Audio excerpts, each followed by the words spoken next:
Hello, everyone, and welcome back to another edition of Index Office Hours. Today is the 18th of February, and this is Index Office Hours 195. Thank you, Juan, for, as always, your speedy sharing of the link there. We do appreciate that. For anyone who is new to Index Office Hours, this is the town square where graph ecosystem participants come together and discuss the most important and relevant topics for indexes. You know what I'm going to say next. As always, this is a conversation and we do love participation, so please do get involved in today's conversation. And if you're having any challenges with your mic, do let me know and I will get that sorted for you. Just as a reminder, this is a call that's going to be April robot. Yes. Yeah, I've kind of got this down, haven't I? Just as a reminder, this is a call that's going to be recorded and posted onto public channels like YouTube. Too smooth. That's hilarious.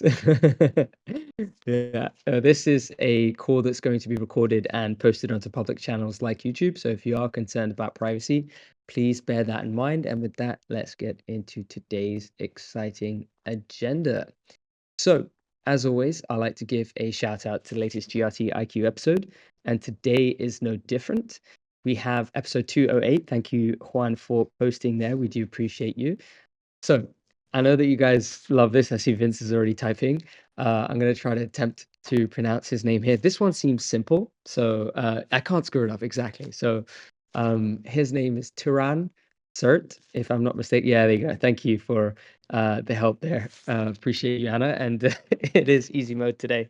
This is funny. This is actually quickly becoming my favorite part of IOH. Just watching the reactions as I try and attempt the pronunciation of these names. So Turan is a prominent blockchain advisor and author, and he's based in Istanbul, Turkey.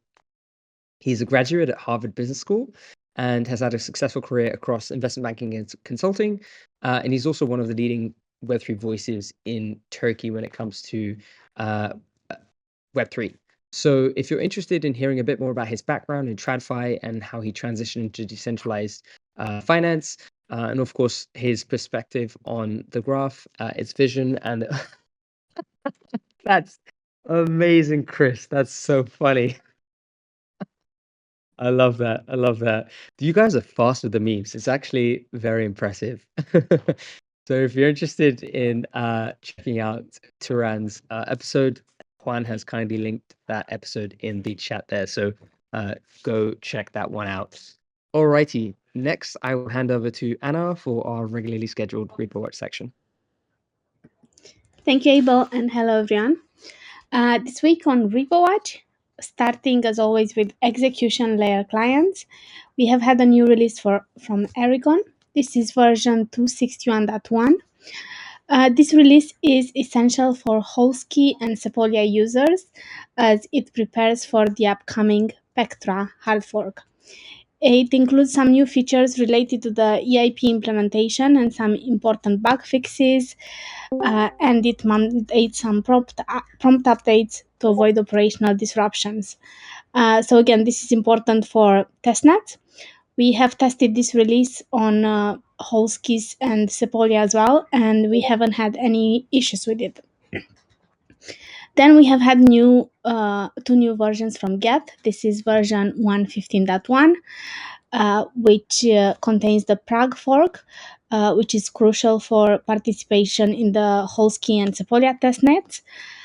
And all operators must upgrade to this release to maintain connectivity and performance.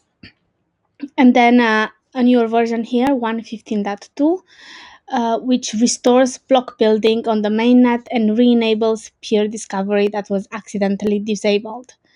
Then we have a new Wrath release. This is version 1.2.0.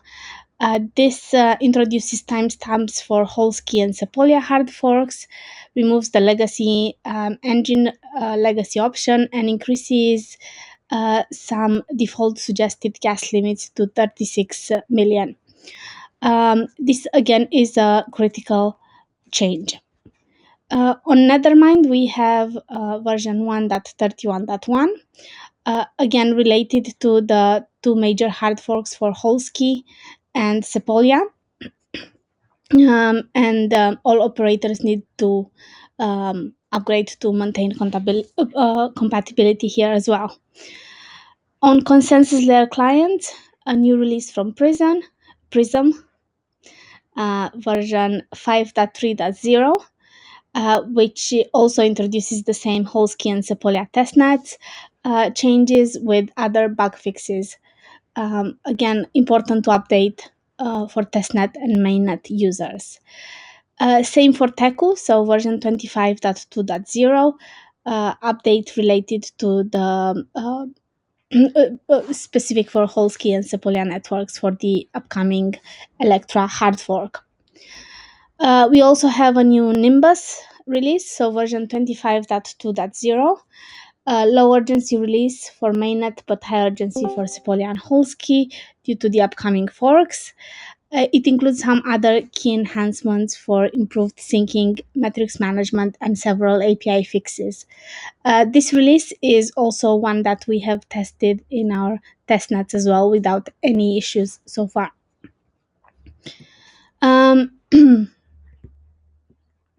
Basically, yeah, TLDR, hard fork. And then on the graph stack, we have 3 new releases from Indexer, Service, and Tap Agent. So we have Indexer Tap Agent 190, which introduces new features for trusted sender management and improves query setup speed. These updates will enhance operational flexibility and performance without introducing any breaking changes.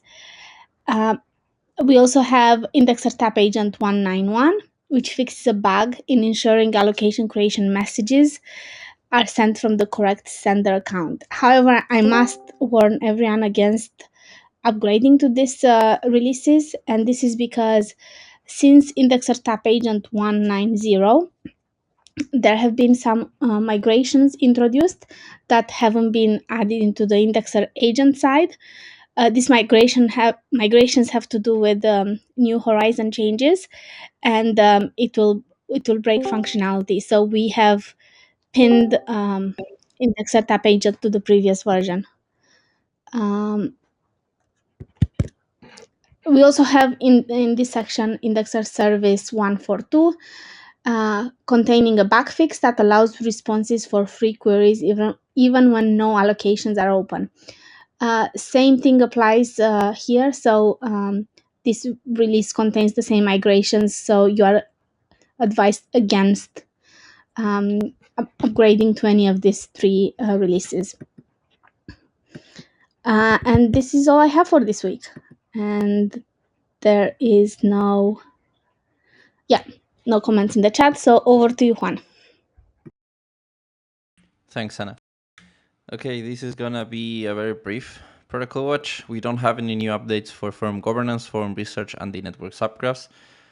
We have a small set of PRs. Well, not small, but a relatively short set of PRs for the contracts repository. That includes mainly minor fixes to Horizon or changes to the events to accommodate for the network subgraph changes, as well as some integration test, some changes for graph tally collector, fixing some test files, adding prettier to them, minor stuff. So yeah, that's pretty much it for Protocol Watch. I was gonna say that I didn't see Paka is around, but I'm not gonna be handing over to him apparently. So back to you, Abel. Yes, Pack is going to be joining us today to support on a part of the open discussion where we're going to be talking a bit about Packer hard fork. But we're going to be talking about some new changes to the release process. So yeah, thank you for making it back. I know it's quite tricky for you with your schedule, so really do appreciate you coming along. I want to just flag something in the chat. I don't know if you saw this, Anna, but Matthew asked Lighthouse V7 is still in beta ? I'm not sure if you answered that. You may have, and I may have missed it. But just wanted to pull attention to that in case it was missed.